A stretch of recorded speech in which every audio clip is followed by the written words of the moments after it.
Yo, what's up guys, and welcome back to Passion YouTube channel sama gue Malvin. Dan yes, sesuai janji gue akan share ke kalian nih coffee station yang mana gue pakai nih journey-nya kurang lebih udah 1 tahun lebih ya. Jadi gue pengen share apa aja yang gue pakai, kira-kira aksesoris apa yang bermanfaat, dan biji kopi rekomendasi nih kira-kira apa. Jadi langsung aja tanpa basa-basi lagi kita mulai videonya.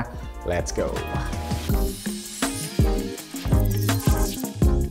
Oke, first of all, disclaimer dulu, gua bukan barista profesional ya, gua barista kelas cerek lah, kelas rumahan.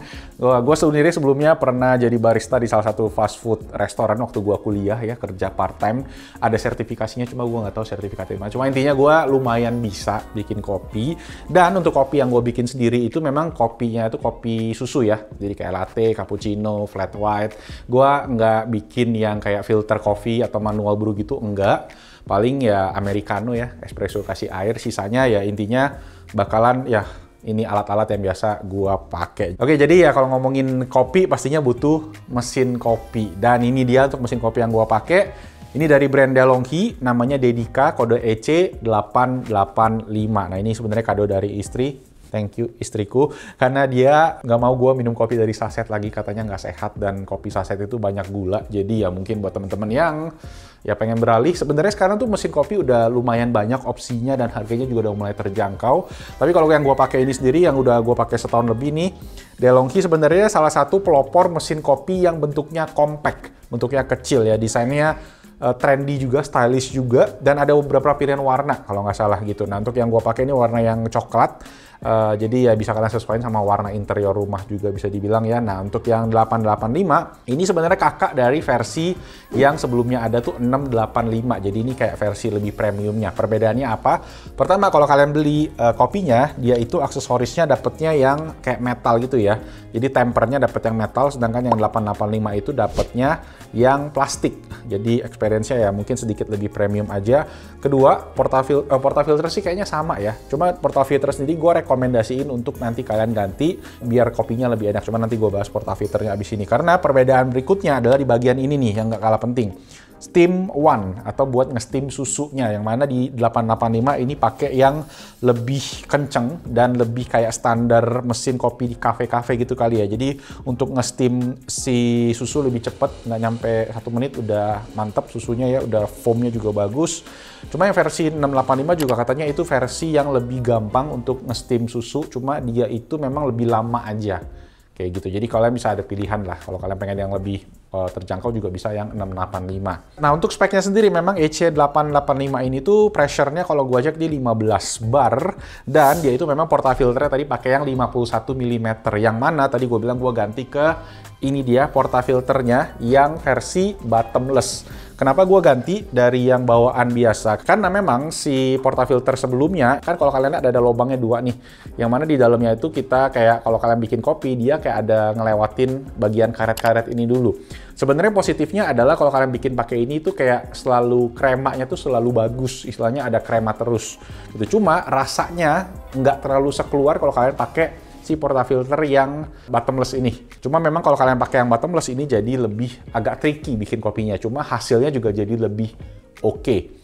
Ya kurang lebih kayak gitu penjelasannya. Mungkin yang lebih expert boleh bantu gue jelasin di kolom komentar. Nah, ngomongin diameternya juga, ini diameternya 51 mm yang memang cukup bisa dibilang spesifik ke mesin DeLonghi ini aja, yang mana dia cuma butuh kopi itu sekitar 12 sampai 15 gram maksimalnya ya.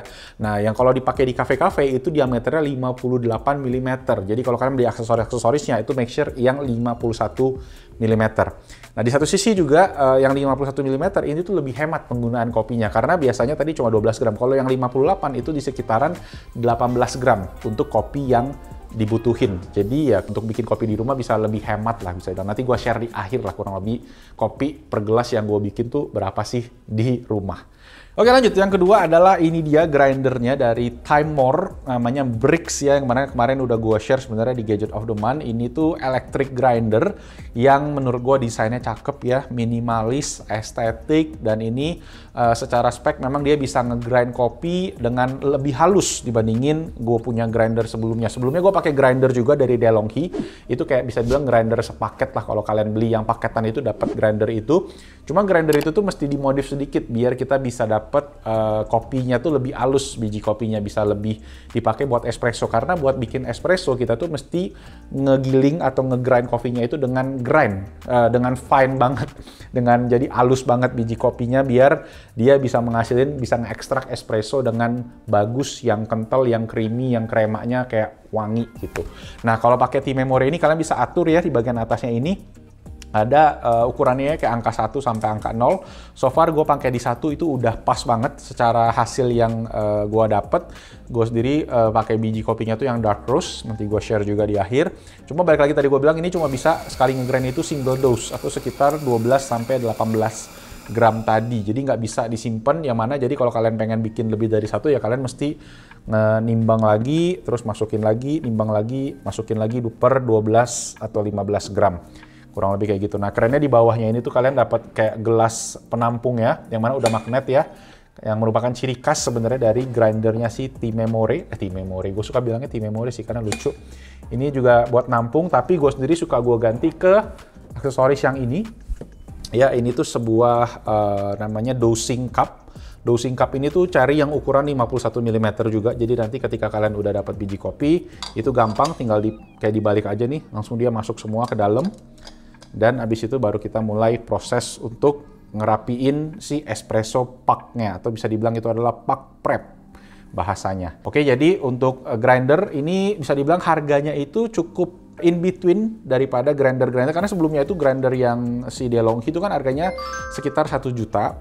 Nah, next levelnya itu rata-rata orang pada rekomend tuh harga 3 jutaan, yang mana yang versi T-Memory ini sekitar 2,5 juta kemarin gua dapetnya. Jadi masih kayak value for money lah bisa dibilang, dan gua rekomend sih. Plus juga ada yang warna putih kalau kalian pengen yang lebih estetik.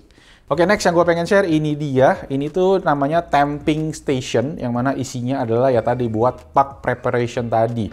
Jadi selain tadi kita bisa taruh si portafilternya, kita juga bisa pakai buat naruh si alat-alat buat kita mempersiapkan puck espresso kita. Yang pertama ada ini namanya WDT, Weight Distribution Tool, yang mana ini kalau kalian habis ngegrind biji kopi kan biasanya dia agak numpuk gitu ya, dan agak nempel-nempel.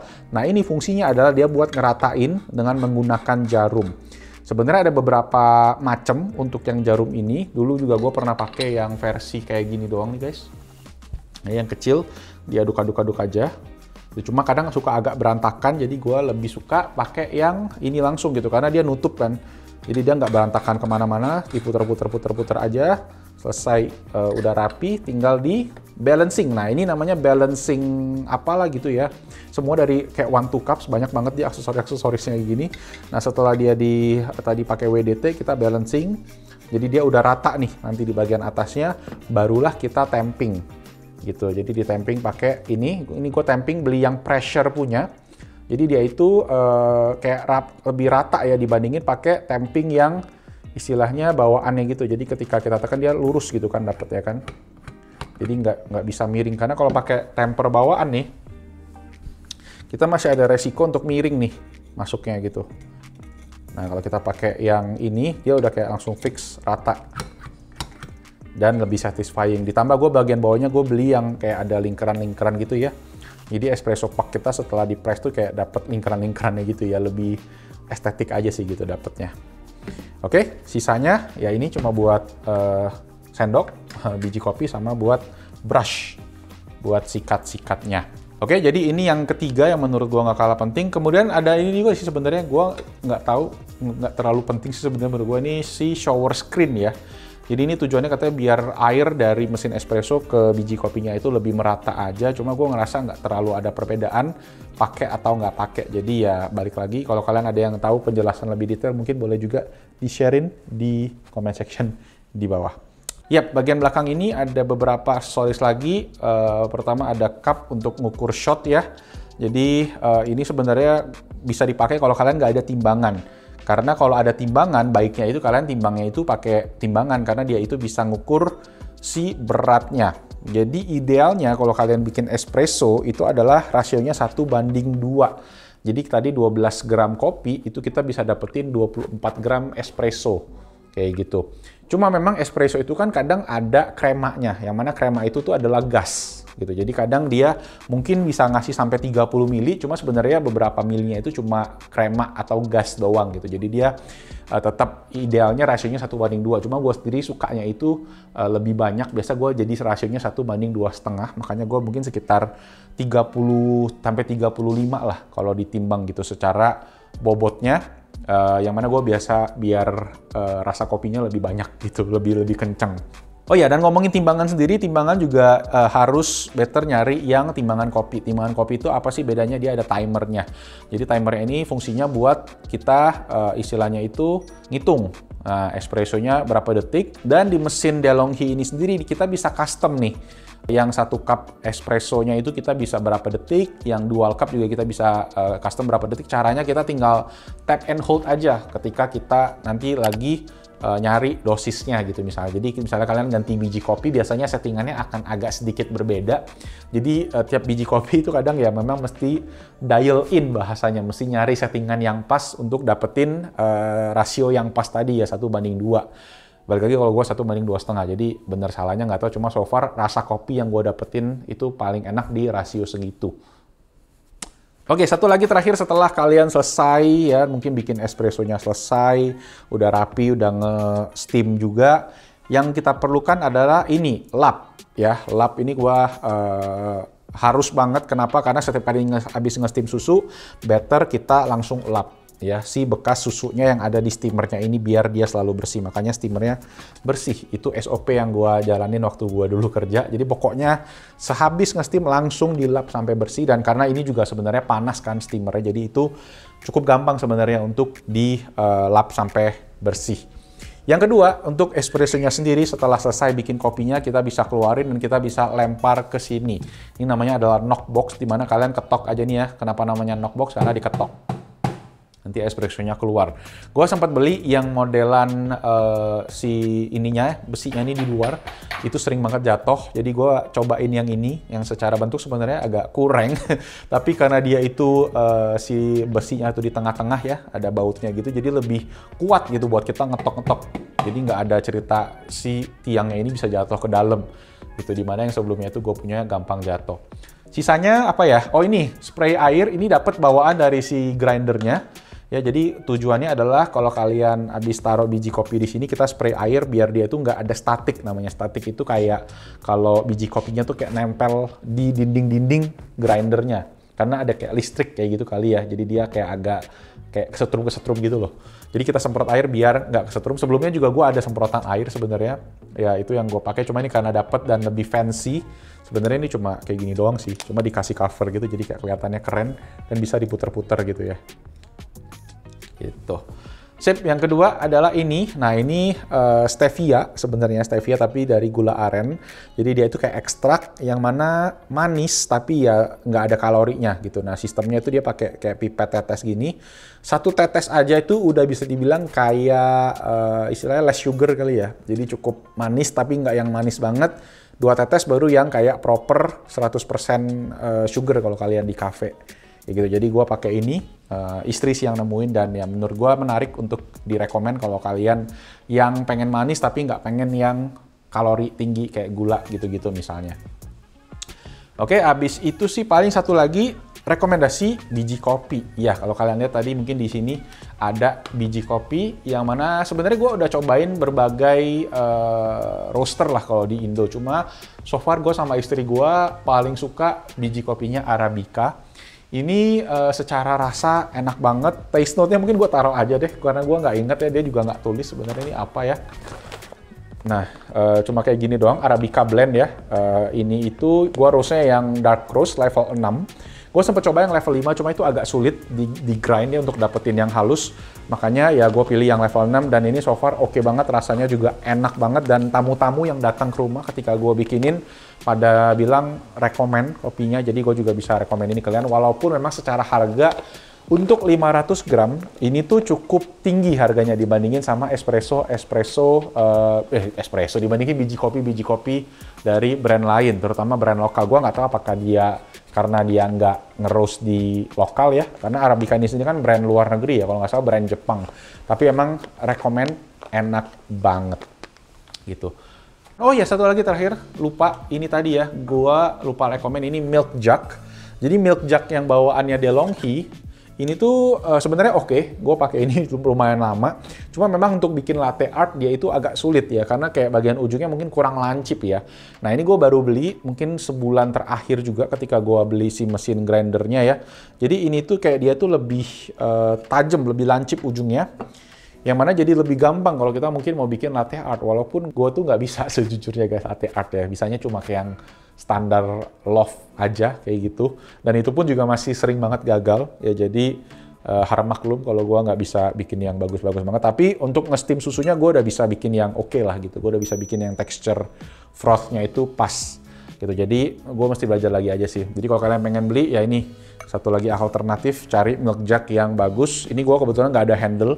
Jadi lebih estetik mungkin ya, cuma ya sama aja sih. Jangan beli yang terlalu gede aja. Ini kegedean nih, ini buat satu kampung bikin kopi ya gitu. Jadi ya beli yang ukurannya standar aja, nanti gue tulisin ukurannya ya di layar untuk 1 porsi sampai 2 porsi. Cukup pakai yang ukuran segini aja. Nggak usah pakai yang gede kayak gitu, mubazir gitu guys. Oke, terakhir biaya bikin kopi di rumah yang gua sendiri pakai ini ya untuk biji kopi. Untuk Arabica ini harganya sekitar 350.000 sampai 360.000 per 500 gram ya. Jadi per satu kali bikin espresso 12 gram itu di 8.400 rupiah. Nah untuk susu itu gue pakai outside, pakai oat milk itu 37.600 per 1 liter. Jadi per 120 ml sekali gue bikin latte itu di 4.500 perak. Jadi kalau ditotalnya itu sekitar 12.900 belum sama listrik dan lain-lain ya, tapi tetap aja ya 12.900 jauh lebih murah dibandingin kita beli kopi di cafe, di Indomaret gitu ya, atau di Starbucks apalagi gitu kan. Jadi makanya gue rekomen kalau kalian yang memang pengen up game ya, up your game di coffee ya, nggak minum coffee saset lagi, ini lebih sehat dan sisanya juga lebih hemat, nggak usah beli di cafe lagi gitu. Sip, itu dulu aja guys untuk konten Coffee Station ini. Ya, semoga bermanfaat dan kalau ada yang pengen didiskusiin atau kalian pengen tanya-tanya langsung aja kita ngobrol di kolom comment section di bawah. Thank you semua yang udah nonton, semoga bermanfaat. Nama gue Malvin, I'll see you guys on the next video. Like, subscribe ke Best-Indo-Tech. Lanjut komen di bawah mau konten apa lagi. Ciao. Hujan.